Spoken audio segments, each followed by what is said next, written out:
ஸ்ரீ கிருஷ்ண பகவான் ருக்மிணி தேவியை தன்னுடைய ரதத்திலே ஏற்றிக்கொண்டு புறப்பட்டு சென்றவுடன் அங்கே கூடியிருந்த ஜராசந்தன் முதலிய மற்ற அரசர்கள் மிகுந்த கோபம் கொண்டார்கள். போர் நடத்தி கிருஷ்ணரை வென்று ருக்மிணியை திரும்ப அழைத்து வருவதற்காக அவர்கள் கிருஷ்ண பகவானை பின்தொடர்ந்து சென்றார்கள். அதை பார்த்த யாதவ சேனைகள் அந்த அரசர்களையும் அவர்களுடைய சேனைகளையும் எதிர்த்து சண்டையிட்டார்கள். அந்த சண்டையிலே யாதவர்களுக்கே வெற்றி கிடைத்தது. அதனால் ஸ்ரீகிருஷ்ணரை தொடர்ந்து சென்று சண்டையிட்ட ஜராசந்தன் போன்ற அரசர்களும் அவர்களுடைய சேனைகளும் மறுபடியும் குண்டினபுரத்திற்கே திரும்பி சென்றார்கள். அங்கே குண்டினபுரத்திலே தான் விரும்பியபடி ருக்மிணி தேவியை மணக்க முடியாமல் போனதால் சிசுபாலன் மிகுந்த வருத்தத்தோடு அமர்ந்திருந்தான். அவனை மற்ற அரசர்கள் தேற்றி அவனுக்கு ஆறுதல் வார்த்தைகளை சொன்னார்கள். சுகமோ துக்கமோ யாருக்கும் நிரந்தரமானது இல்லை.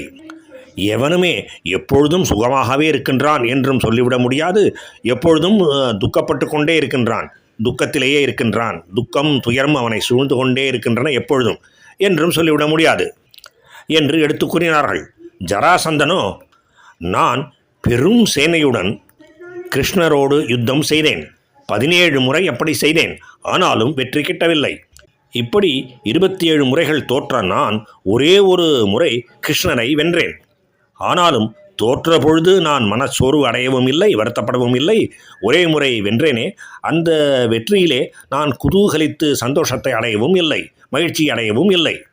ஏனென்றால் சுக துக்கங்கள் காலத்தால் ஏற்படுத்தப்படுகின்றன என்பதை நான் அறிந்திருக்கின்றேன். இப்பொழுது பேரரசர்களாகிய நாம் கிருஷ்ணரின் சேனையினாலே வெல்லப்பட்டோம். காலம் நம்முடைய எதிரிகளுக்கு இப்பொழுது அனுகூலமாக இருப்பதால் அவர்கள் வென்றார்கள். அதே காலம் எப்பொழுது நமக்கு அனுகூலமாக ஆகுமோ அப்பொழுது நாமும் வெல்வோம் என்று பலவாறாக ஜராசந்தன் சிசுபாலனை சமாதானம் செய்தான். ஆறுதல் வார்த்தைகளை கூறி தேற்றினான்.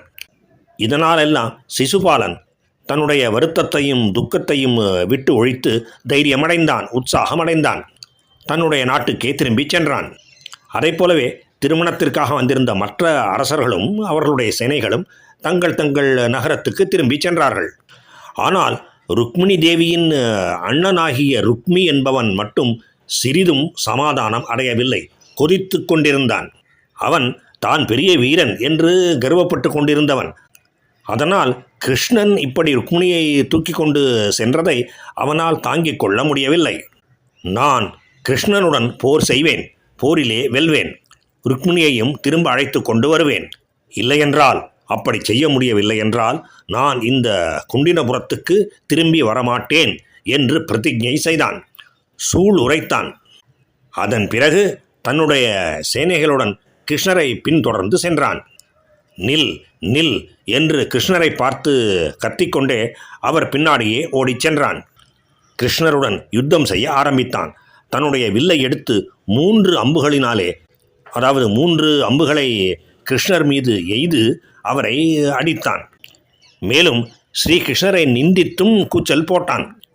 திருடனே, உன் குலத்திற்கே இகழ்ச்சியை கொண்டு வருபவனே, யாக யஜ்ஞங்களிலே கொடுக்கப்படுகின்ற ஹவிஸை ஒரு காக்கை தூக்கி கொண்டு சென்றதைப் போல என்னுடைய தங்கையை திருடிக்கொண்டு போகின்றாயே, எங்கே போகின்றாய்? நீ ஒரு மூடன், கபட யுத்தம் செய்பவன், மேலும் நீ ஒரு மாயாவி. உன்னுடைய கர்வத்தையெல்லாம் இப்பொழுது நான் போக்கடிக்கின்றேன். அப்படி என்னுடன் போர் செய்து என்னுடைய அம்புகளினாலே அடிக்கப்பட்டு தோற்று பூமியிலே விழுவதற்கு முன்னமேயே என்னுடைய தங்கையை என்னிடம் விட்டுவிட்டு ஓடி போய்விடு என்று உரக்க சத்தம் போட்டான். கிருஷ்ண பரமாத்மாவோ இதையெல்லாம் கேட்டு சிரித்தார். ருக்மியினுடைய வில்லை வெட்டினார். அம்பு மழை பொழிந்து ருக்மியையும் அவன் அமர்ந்திருந்த ரதத்தின் குதிரைகளையும், மேலும் அந்த ரதத்தின் சாரதியையும் ரதத்திலே இருந்த கொடியையும் தாக்கினார். வில் முறிக்கப்பட்ட ருக்மி வேறு வில்லை எடுத்துக்கொள்ள அதனையும் கிருஷ்ணர் முறித்தார்.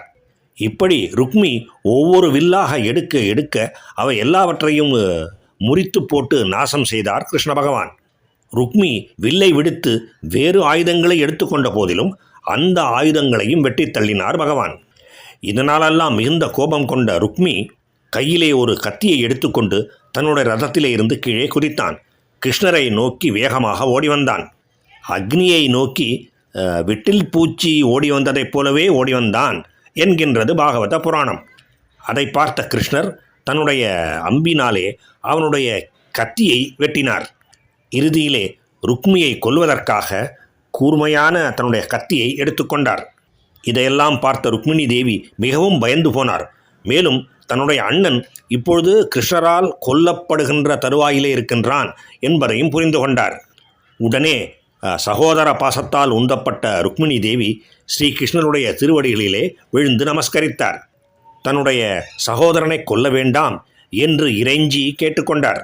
இப்படி ருக்மிணி தேவி கண்ணீரும் கம்பளையுமாக தன்னிடத்திலே வேண்டுகோள் வைத்தவுடன் கிருஷ்ணரும் அவருடைய வேண்டுகோளை ஏற்றுக்கொண்டார். ருக்மியை கொல்லாமல் விட்டார்.